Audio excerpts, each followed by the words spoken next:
কট। সেনাবাহিনী বা পুলিশ আমাদেরকে নামতে দিচ্ছে না। খুব ইচ্ছে ছিল সাগরে একটু গায়ে একটু পানি দেবো, লাল পতাকা লাগাচ্ছে যাতে পানিতে না নামে, মানুষের সতর্কতা অবলম্বন করার জন্য। পানির উচ্চতা বেড়েছে এবং এই সময়টাতে যারা পর্যটক আছেন তাদেরকে আমরা পানি থেকে বিরত রাখতেছি। এদিকে উত্তাল হয়ে উঠেছে কুয়াকাটা সংলগ্ন বঙ্গোপসাগর। বড় বড় ঢেউ আছড়ে পড়ছে তীরে, বেড়েছে নদ নদীর পানির উচ্চতা। উপকূলীয় এলাকা দিয়ে ঝড়ো হাওয়া বয়ে যাওয়ার শঙ্কায় পটুয়াখালীর পায়রা সহ দেশের সব সমুদ্র বন্দরকে ৩ নম্বর স্থানীয় সতর্ক সঙ্গে দেখিয়ে যেতে বলা হয়েছে। এদিকে মাছ ধরার ট্রলার সমূহকে নিরাপদ আশ্রয়ে যেতে বলা হয়েছে। ঝালকাঠিতে বৃহস্পতিবার ভোর থেকে শুরু হওয়ার বৃষ্টি চলে সকাল 10টা পর্যন্ত। কয়েক ঘন্টার বৃষ্টিতে ডুবে গেছে জেলা শহর। বৃষ্টির সঙ্গে বইছে দমকা হাওয়াও। চরম দুর্ভোগে পড়েছেন খেটে খাওয়া নিম্ন আয়ের মানুষ।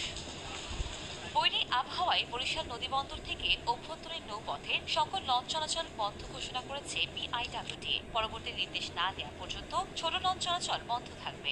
মেহেদিগঞ্জ যাওয়ার উদ্দেশ্যে আসলাম, এখন ঘাটে আসার পরে দেখলাম যে লঞ্চ চলাচল বন্ধ। বঙ্গোপসাগরে সৃষ্ট নিম্নচাপের কারণে উত্তাল সাগর। একের পর এক বিশাল বিশাল ঢেউ আছড়ে পড়ছে উপকূলে। জলের পানি স্বাভাবিকের চেয়ে 4 থেকে 5 ফুট উচ্চতায় প্রবাহিত হচ্ছে। ফলে পর্যটকদের নিরাপত্তায় মাইকিং করছে লাইফগার্ড ও বিচ কর্মীরা। একই সঙ্গে ব্যবসা বন্ধ করে দিয়ে উপকূলে উঠিয়ে রাখা হয়েছে জেট স্কি ও কিটকট।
আছেন তাদেরকে আমরা পানি থেকে বিরত রাখতেছি।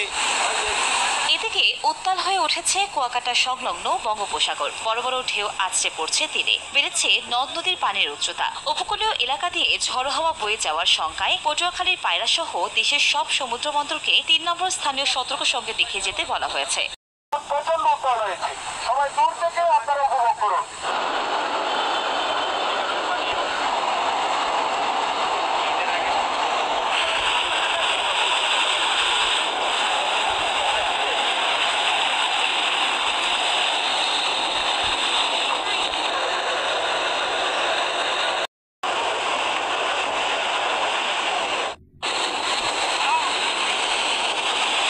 এখন কেউ গোসলে নামবেন না, এখন কেউ গোসলে নামবেন না।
সপ্তাহ ধরে এখানে সমুদ্র খুবই উত্তাল রয়েছে,